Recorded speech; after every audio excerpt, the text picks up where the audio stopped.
Noël. Voilà un truc qui sonne un peu creux depuis le temps, non? Une vieille fête basée sur une vieille histoire que l'on raconte dans de vieilles églises à de vieilles dames. Non mais c'est vrai quoi. La religion, le penchant pour la culture judéo-chrétienne, c'est quand même un truc qui est lié à une tradition familiale, non?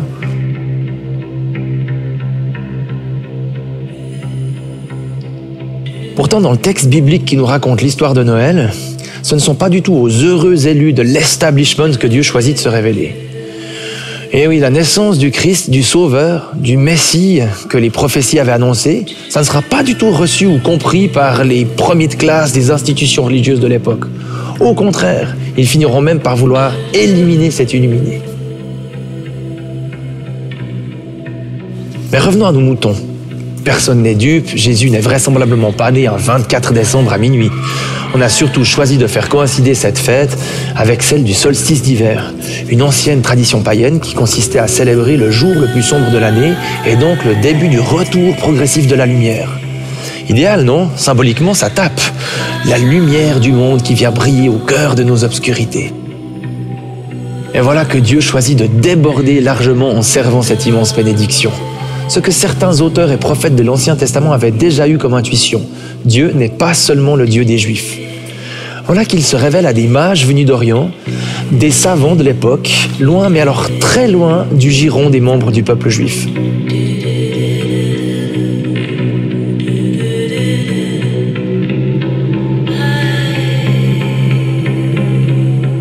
Une étoile leur apparaît tout à coup, et selon les révélations de leur tradition religieuse, elle leur annonce la naissance d'un grand roi.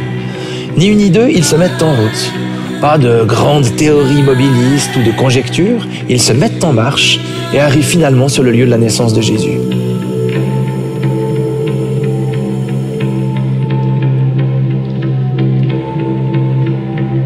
Et voilà qu'ils peuvent rendre hommage à ce futur roi qui leur avait été révélé, à eux qui n'ont rien à voir avec la tradition juive ou les habitudes des textes sacrés. Le texte nous raconte même qu'ils rentreront par un autre chemin. C'est pas fabuleux ça? Transformés qu'ils sont. Bon, je suis pas en train de dire qu'il faut suivre la première étoile qui brille dans le ciel ou la première star qui agite la presse people.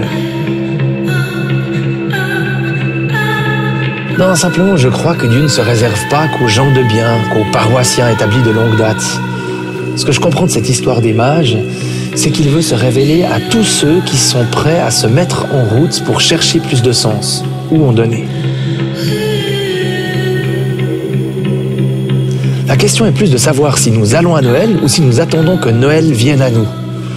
Est-ce qu'il y a encore quelque chose là-dedans qui peut nous mettre en mouvement, ou est-ce qu'on est, comme dans le texte biblique, ces représentants des autorités religieuses qui, convoqués pour redire les prophéties sur le Messie à venir, repartent ensuite chez eux sans chercher plus loin, parce qu'au fond, ils n'y croient plus vraiment à un Messie à venir.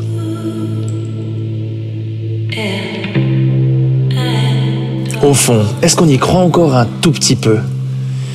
Est-ce qu'il y a encore quelque chose là-dedans qui nous bouge, qui nous bouscule un tant soit peu de notre quotidien? Noël, qu'est-ce que ça change concrètement?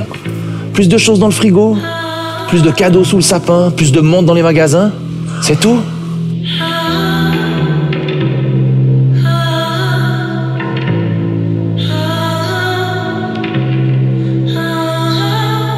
Mais si en ce temps de l'Avent, on décidait de ne plus lire le récit de Noël comme un vieux texte, mais qu'on se mettait à chercher autour de nous des clins d'œil de Dieu, des signes vivants qu'il est là. Pas forcément besoin d'aller jusqu'à Saint-Jacques-de-Compostelle pour vivre l'illumination, ça peut peut-être se passer juste devant chez soi. Tout ça, c'est surtout une histoire de se mettre à l'écoute.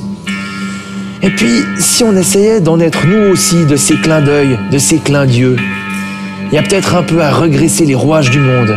Et puis vous connaissez sûrement un endroit où c'est un peu grippé, non ?